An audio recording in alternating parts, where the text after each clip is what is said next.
आज हम लोग देखेंगे क्लास 10 मैथ्स चैप्टर 8 एक्सरसाइज 8.1 का क्वेश्चन नंबर 5, जिसमें बोले गिवन है सेक थीटा किसके बराबर है 13/12 के। तो कैलकुलेट करो all other trigonometric ratios. All other means sec को छोड़ के जितनी भी है, साइन, कॉस, टेन, कॉसेक और कॉट, इनको क्या करना है, मेरे को फाइंड करना है। तो मैं क्या कर लेता हूँ, मैंने ट्राइंगल बना लिया है पहले ही, जिसमें मैंने क्या रख दिया, तीन sides A B, B C and C ए।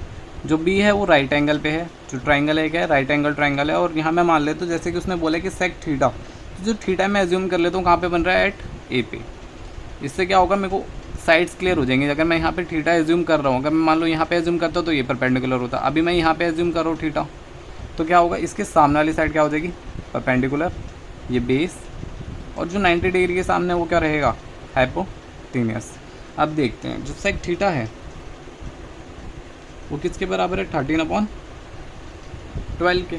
और जो सेक होता है वो किसके बराबर होता है, हाइपोटेन्यूस अपॉन बेस के। तो मैं क्या एज्यूम कर लेता हूँ, let hypotenuse upon base be 13/12 and साथ में इनके K, where K is some positive real number.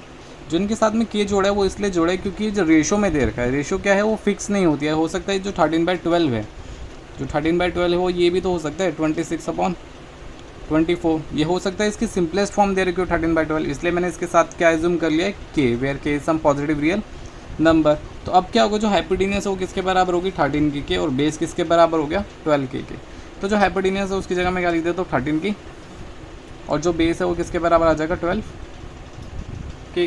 तो अब मेरे को क्या फाइंड करना है, परपेंडिकुलर, जिसके लिए मैं क्या यूज़ करूँगा, पाइथागोरस थ्योरम, जो क्या कहती है, हाइपोटेन्यूस का स्क्वायर इक्वल्स टू में बेस का स्क्वायर प्लस परपेंडिकुलर का स्क्वायर।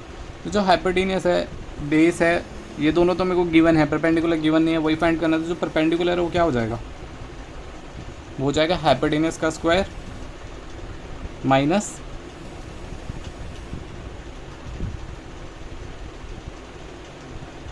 बेस का स्क्वायर।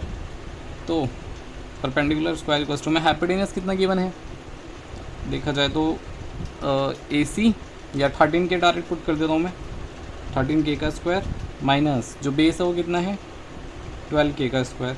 तो जो परपेंडिकुलर है वो क्या था, बी सी, बी सी का स्क्वायर है वो किसके बराबर आएगा, 169 के स्क्वायर माइनस 144 के स्क्वायर के। तो जो बी सी स्क्वायर है वो क्या हो गया, सीधा सीधा 25 के स्क्वायर। और यहीं से मेरे पास क्या आ जाएगा, जो बी सी की वैल्यू वो डायरेक्ट क्या हो जाएगी, 5 के। तो यहाँ से मेरे को परपेंडिकुलर मिल गया, जो परपेंडिकुलर था वो कितना था, 5 के। अब मेरे को क्या फाइंड करनी है, ऑल अदर ट्रिग्नोमेट्रिक रेशियोज। तो मतलब क्या क्या निकालना है मेरे पास, sine theta, cos theta, tan theta, cosec, और सेक थीटा तो गिवन ही था, लास्ट क्या रह जाएगा, कॉट थीटा। अब देखो साइन थीटा किसके बराबर बताया था, परपेंडिकुलर अपॉन हाइपोटेन्यूस के। तो जो परपेंडिकुलर है इस क्वेश्चन में वो कितना है, 5 के, और हाइपोटेन्यूस कितना है, 13 के। तो के से के कट जाएगा, क्या बचेगा, 5/13। कॉस थीटा की अगर बात करूँ तो वो कितना हो जाएगा, बेस अपॉन हाइपोटेन्यूस। जो बेस है वो कितना है इस क्वेश्चन में, 12 के, और जो हाइपोटेन्यूस है वो कितना है, 13 के।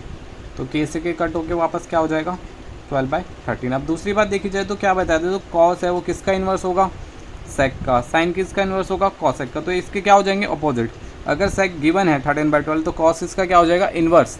तो इन्वर्स होने पे क्या आना चाहिए था, 12/13, और cos theta base upon hypotenuse के, यहाँ से भी मेरे पास क्या आया, 12/13। तो आप चाहो तो डायरेक्ट भी कर सकते हो, सेक थीटा किसका इन्वर्स है, कॉस का। तो अगर सेक की वैल्यू गिवन है तो कॉस क्या हो जाएगा, उसका इन्वर्स।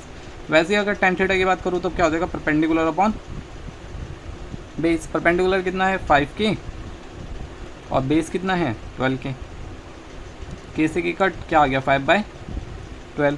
अब जो कॉसेक है वो किसके बराबर हो जाएगा, साइन के इन्वर्स के। तो वो आना चाहिए कितना, 13/5। चेक कर लेते हैं, कॉसेक क्या हो जाएगा, एच अपॉन पी। हाइपोटेन्यूस कितना है, 13 के, परपेंडिकुलर कितना है, 5 के से के कट हो जाएगा, क्या बचेगा, 13/5।